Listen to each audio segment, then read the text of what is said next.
இன்னைக்கு நம்ம பார்க்க போறது ரொம்பவுமே ஒரு வித்தியாசமான வேற லெவல் படத்தை பத்தி தான் பார்க்க போறோம். இப்படி ஒரு ஆசை இந்த உலகத்துல யாருக்குமே வராது அப்படின்னு சொல்லணும். அந்த மாதிரி ஒரு விபரீத ஆசை இங்க இருக்கிற ஒரு லேடிக்கு வருது. இதனால அவங்க லைஃப்ல என்னெல்லாம் பிரச்சனை நடக்குது அப்படிங்கறத இந்த படத்தோட மீதி கதை. இந்த படத்தோட ஸ்டார்டிங் சீன்லயே இந்த கதையோட ஹீரோயினை தான் காமிக்கிறேன். அவ ஒரு வீட்டுல கேர்டேக்கரா வேலை பார்த்துக்கிட்டு இருக்கா. ஒரு வயசானமா, அந்த அளவுக்கு வயசான லேடின்னு சொல்ல முடியாது, ஒரு நடுத்தர வயசு இருக்கிற ஒருத்தவங்க அவங்க மாடியில இருந்து கீழே விழுந்ததுனால அவங்களோட உடம்புல இருக்க கையை கால்னு சொல்லி எதுவுமே வேலை செய்யாம போயிடுச்சு. அவங்களுக்கு சாப்பாடு கொடுக்கறதுக்கு தான் ஹீரோயின் கேர்டேக்கரா இங்க வேலை பார்த்துக்கிட்டு இருக்கா. அந்த சாப்பாடு கூட அந்த லேடிக்காக தான். அதை சமைச்சு அவங்க கிட்ட கொண்டு போக என்னோட பிரச்சனைனால உன்னையும் நான் கஷ்டப்படுத்திக்கிட்டு இருக்கேன்ல, இப்படிப்பட்ட ஒரு நிலைமை யாருக்குமே வரக்கூடாது அப்படிங்கிற மாதிரி அவங்க சொல்றாங்க. உங்களுக்கு ரொம்ப பசிக்குமேன்னு சொல்லி இந்த சாப்பாடு கொண்டு வந்தேன்னு சொல்லி ஹீரோயின் பாசமா பேசிக்கிட்டு இருக்கா. உன்னோட இந்த உதவிக்கெல்லாம் நான் எந்த ஜென்மத்துல நன்றி செலுத்த போறேன்னு சொல்லி எனக்கு தெரியவே இல்லை அப்படிங்கிற மாதிரி அந்த லேடி பேசிக்கிட்டு இருக்க. ஹீரோயின் இதுல என்ன இருக்கு, இது என்னோட கடமை, அதையும் தாண்டி உங்களை மாதிரி ஒரு நல்ல மனுஷன் இந்த உலகத்துல பார்க்கவே முடியாது அப்படிங்கிற மாதிரி ஹீரோயின் புகழ்ந்து பேசிக்கிட்டே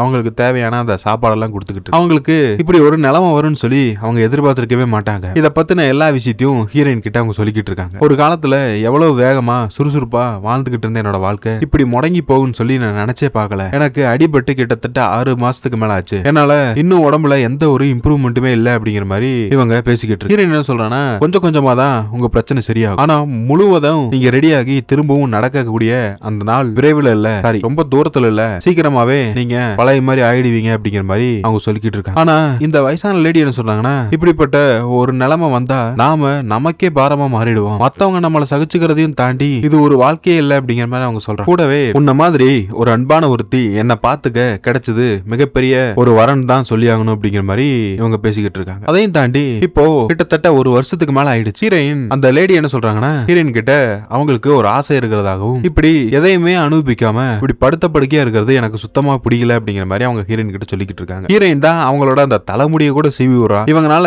எந்த ஒரு விஷயமும் செய்ய முடியாதுன்னு சொல்லி ஹீரோயினுக்கு நல்லாவே தெரியும். அதையும் தாண்டி இவங்களுக்கு ஒரு வயசான பாய் ஃப்ரெண்ட் ஒருத்தவங்க வந்திருக்கான். அவனை நான் ரொம்ப மிஸ் பண்றேன் அப்படிங்கிற மாதிரி இந்த லேடி பேசிக்கிட்டு இருக்காங்க. இத்தனை நாட்கள் நான் அவனை விட்டு பிரிஞ்சு இருந்ததே இல்லை. அவனும் நானும் கிட்டத்தட்ட இரட்டை பிறவிகள் மாதிரி எப்பவுமே ஒன்னாதான் சேர்ந்து இருப்போம். இப்படி பிரிஞ்சு இருக்கிறத என்னால நம்பவே முடியல அப்படிங்கிற மாதிரி அவங்க சொல்றாங்க. அதையும் தாண்டி அவங்க 2 பேருக்குள்ளயும் இருந்த அந்த கனெக்ஷனை பத்தி எல்லாம் பேசிக்கிட்டு இருக்காங்க. ஹீரோயின் என்ன சொல்றானா, எல்லாருக்கும் ஒரு நேரம் காலம் வரும், அது வரைக்கும் கொஞ்சம் பொறுமையா இருங்க அப்படிங்கிற மாதிரி ஹீரோயின் உங்களுக்கு அட்வைஸ் பண்ணிக்கிட்டு இருக்கா. ஒரு மனுஷன் இப்படி படுத்த படுக்கையா இருக்கும்போது இப்படிப்பட்ட சிந்தனைகள் எல்லாம் ஒருத்தங்களுக்கு வருமாங்கிறதே ஆச்சரியம் தான். அப்படிப்பட்ட ஒரு கான்செப்ட்ல இவனுக்கு படத்தை வேற எடுத்து வச்சிருக்கான். ஹீரோயின் கிட்ட நான் ஒரு விஷயத்த சொல்லுவேன், அது உன்னால செய்ய முடியுமான்னு நினைக்கிறியா அப்படிங்கிற மாதிரி கேட்க, நீங்க என்ன சொன்னாலும் அதை தயங்காம நான் பண்ண ரெடியா தான் இருக்கேன், தயவு செஞ்சு யோசிக்காதீங்க, என்ன விஷயம் அதை மட்டும் சொல்லுங்க அப்படிங்கிற மாதிரி சொல்றேன். அதுக்கு முன்னால என்னோட பாய் ஃப்ரெண்ட் ஒருத்தர் இருந்தால அவனை என்ன வர சொல்லியிருக்கேன், அதுக்கப்புறம் அந்த ஆசையை நான் உங்ககிட்ட சொல்றேன் அப்படிங்கிற மாதிரி சொல்றாங்க. இவனும் இந்த லேடியை பார்க்க வர நாம 2 பேரும் சந்திச்சு கிட்டத்தட்ட பல வருஷங்கள் ஆயிடுச்சு, ஆனா எனக்கு இப்படிப்பட்ட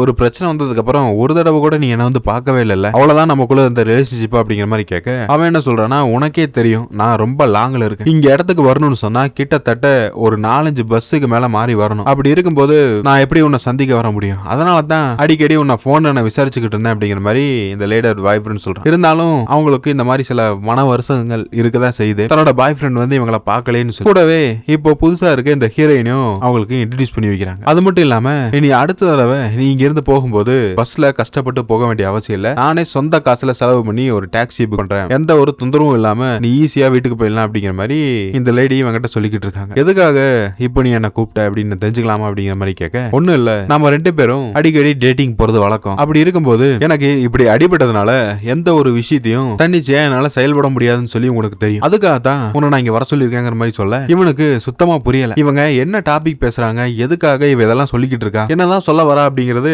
புரியாம ஒரே குழப்பத்தில் இருக்கு. இப்போ ஒருத்தங்களுக்கு ஒரு விஷயம் முடியலன்னு சொன்னா அதை வேற யாரோ ஒருத்தங்க அவங்களுக்கு பதிலா சப்ஸ்டியூட் வச்சு செய்வாங்க. அந்த மாதிரி என்னால முடியாத சில விஷயங்கள் எல்லாத்தையுமே என்னோட அசிஸ்டண்டா இங்க ஒருத்தி இருக்கால ஹீரோயின், அவ செய்வா, அப்படின்னா எனக்கு பதிலா அவ சாப்பிடுவா அப்படிங்கிற மாதிரி சொல்ல இவனுக்கு ஒரே சந்தேகமா இருக்கு. ஆக்சுவலா இந்த லேடி என்ன சொல்றாங்கன்னா, இவங்க 2 பேரையும் வச்சு அவங்க ஒரு ஷார்ட் பிலிம் எடுக்க போறதா சொல்றாங்க. அது உங்களுக்கே தெரிஞ்சிருக்கும் அந்த பிலிம் எப்படிப்பட்டதுன்னு சொல்லி. நான் வந்து எப்படி எல்லாம் நடிக்க சொல்றணும் அப்படி நீங்க நடிக்கணும், இதுதான் கான்செப்ட் அப்படிங்கிற மாதிரி சொல்ல அவனும் முதல்ல யோசிக்கிறான். ஏன்னா அது எப்படி தன்னோட லவ்வரை பக்கத்துல வச்சுட்டே இன்னும் ஒருத்தவங்க கூட இவன் அவங்க சொல்ற மாதிரி நடிக்க முடியும்னு சொல்லி. இருந்தாலும் இவங்க இல்ல உன்னால முடியும், கண்டிப்பா நீ வந்து ஹீரோயினை நான் சொல்லி நினைச்சுக்கோ அப்படின்னு சொன்னா உனக்கு அவ அந்நியமா தெரிய மாட்டா, நீ என் கூட எப்படி எல்லாம் படம் நடிச்சிருக்கியோ அதே மாதிரி நான் சொல்ற இந்த ஆக்டிங்கையும் நீங்க 2 பெர்ஃபார்மன்ஸ் பண்ணா அந்த ஆக்டிங்ல என்னையே நான் பார்க்க முடியும், என்னையே நான் உணர வளர முடியும் அப்படிங்கிற மாதிரி இவங்க கிட்ட இவங்க சொல்றாங்க. ஓ இதுக்காக தான் இவ்வளவு தூரம் என்ன கஷ்டப்பட்டு வர சொன்னியா அப்படிங்கிற மாதிரி இவன் கேட்க அந்த லேடியும் ஆமா அப்படிங்கிற மாதிரி சொல்றாங்க. நீ இப்படிப்பட்ட ஒரு எண்ணத்துல என்ன வர சொல்லிருப்பேன்னு சொல்லி தெரிஞ்சிருந்தா கண்டிப்பா நான் வந்தே இருக்க மாட்டேன் அப்படிங்கிற மாதிரி அவன் சொல்றான். ஆனாலும் இந்த லேடி வர்ற மாதிரி தெரியல. உனக்காக நான் எவ்வளவோ விஷயங்களை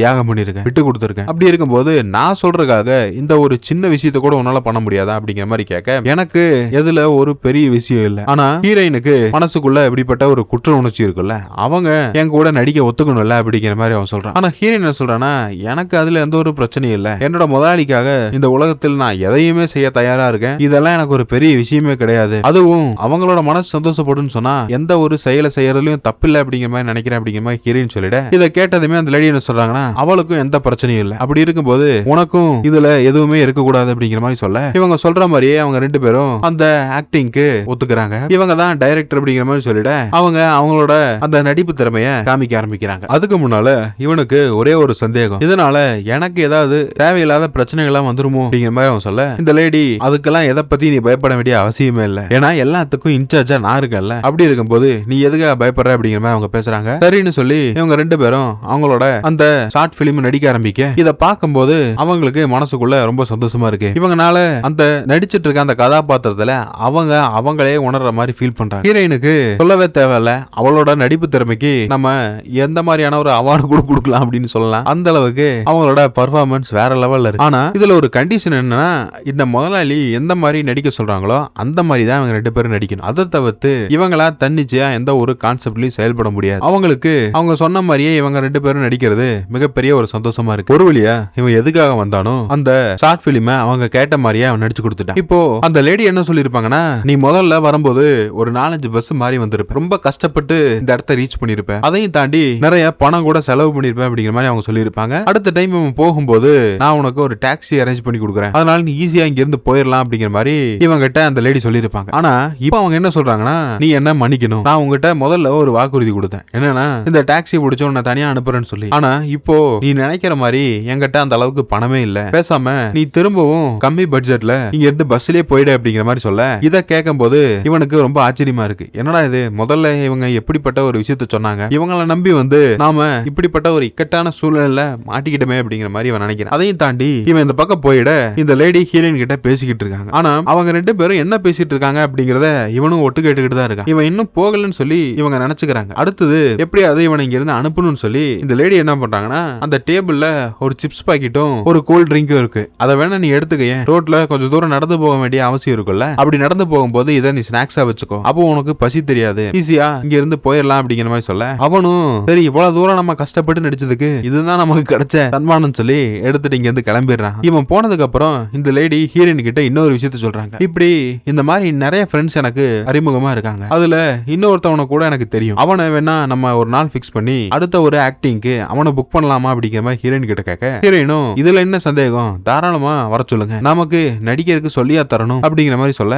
இதை கேட்டதுமே அந்த முதலாளி லேடியும் ரொம்ப சந்தோஷப்படுறாங்க. இவங்களோட கடைசி ஆசையா ஹீரோயின் இதை நினைச்சு நிறைவேற்றது போது அவங்க ஹீரோயினை பார்த்து ரொம்ப பெருமைப்படுறாங்க. ஆனா இப்படிப்பட்ட ஒரு சூழ்நிலை இருக்கும் போது எவனுக்காவது இந்த மாதிரியான ஆசையெல்லாம் வருமா, எப்படிதான் இப்படி எல்லாம் கற்பனை பண்ணி இந்த படத்தை எடுக்கிறாங்கன்னே தெரியும். இந்த ஒரு எண்டிங்கோட அந்த படம் முடியுது. இந்த படத்தை நீங்க முழுசா பார்க்கணும்னு நினைச்சா நம்மளோட டெலிகிராம் சேனல் இருக்கு, யூடியூப் சேனல்ல பேர் தான் நம்மளோட டெலிகிராம் சேனல், அங்க இங்க ஃபுல் வீடியோவை நீங்க பார்க்கலாம். மறக்காம இந்த வீடியோக்கு ஒரு லைக் பண்ணிடுங்க. மீண்டும் ஒரு வித்தியாசமான படத்துல நான் உங்களை சந்திக்கிறேன். தேங்க்யூ.